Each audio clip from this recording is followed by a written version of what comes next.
Good morning students. आज की इस वीडियो में हम करने जा रहे हैं अपने चैप्टर सिलेबस का last chapter, that is part 2 modernisation, आधुनिकीकरण के रास्ते।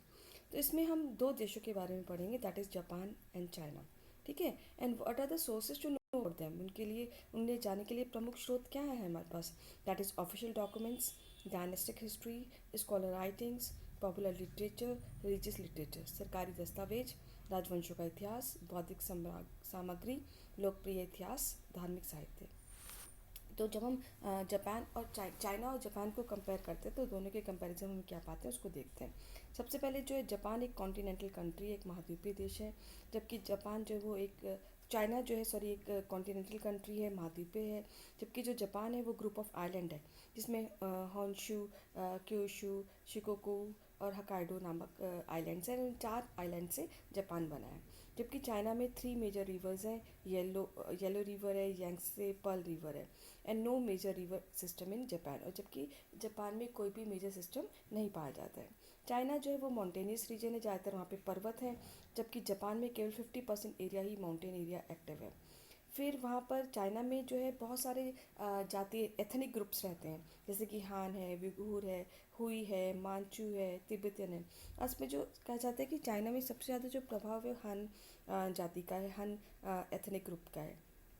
जबकि जापान में होमोजेनियस एथनिक ग्रुप है, सब एक जैसे हैं वहाँ पे। और चाइना की जो मेजर लैंग्वेजेस है वो चाइनीज़ है, कैंटोनीज़ है, even Shanghainese is also a Chinese language. और जबकि कैंटोनीज़ और संगहानी वो माइनॉरिटी लैंग्वेज है, और जो मेजर है वो चाइनीज़ है, चाइनीज़ बहुत ज़्यादा बोली जाती है। जबकि जापान में केवल एक ही language, that is Japanese language. Food habit में अगर हम देखें तो चाइना के लोग फीड खाते हैं, पेस्ट्रीज खाते हैं, डम्पलिंग्स खाते हैं, डिमशम राइस खाते हैं। जबकि यहाँ पे वो लोग राइस, वीट और फिश, जो जापानीज़ लोग हैं। अब हम ये देखते हैं कि जापान में एक बहुत बड़ा जो था चेंज हुआ था, वो था मेजी रिस्टोरेशन। परंतु इस मेजी रिस्टोरेशन से पहले मेजर डेवलपमेंट जापान में कैसे क्या हुए थे, और वो मेजर डेवलपमेंट हुए थे टोकुगावा नामक डायनेस्टी से, जो कि शोगुन थे। Shogun were the prime ministers of Japan.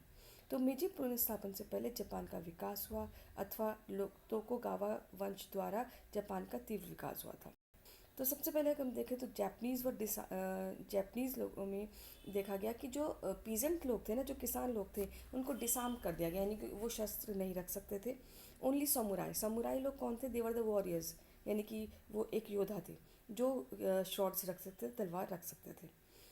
ऐसा इसलिए किया था ताकि वहाँ पे पीस और शांति बनाए रखे रहा जा सके, पीस और शांति इंश्योर हो सके, और जो फ्रीक्वेंट वॉर्स हैं प्रीवियस सेंचुरी में हुए थे उसको भी ख़त्म किया जा सके।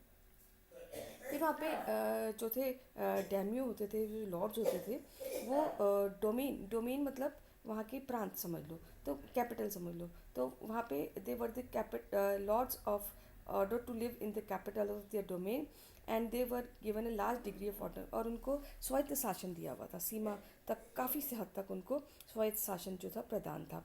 तो डैम्यो अपने क्षेत्रों की राजधानी में रहा करते थे, और ज़्यादातर जो था लैंड्स को सर्वे किया जाता था, उनको आइडेंटिफाई किया जाता था कि कौन मालिक है, कौन टैक्स पेयर है, who was the owner, who was the owner and who was the tax payer. और जितनी भी लैंड प्रोडक्टिविटी होती थी वो उसके उससे ही लैंड रेवेन्यू जो है वो निर्धारित किया जाता था, उससे ही राजस्व को निकाला जाता था।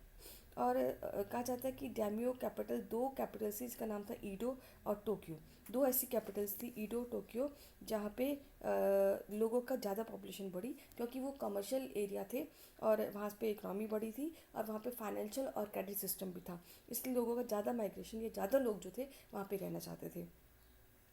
फिर वहाँ पे था कि जो person being move to the value with the status, और व्यक्ति के जो गुण हैं उसके आधार पे उनकी पद को मूल्यवान समझा जाता है, जिसका जितनी जैसी पोजीशन होगी वो उतना गरिमामय होगा, उतना ही उसका जो वैल्यूड होगा।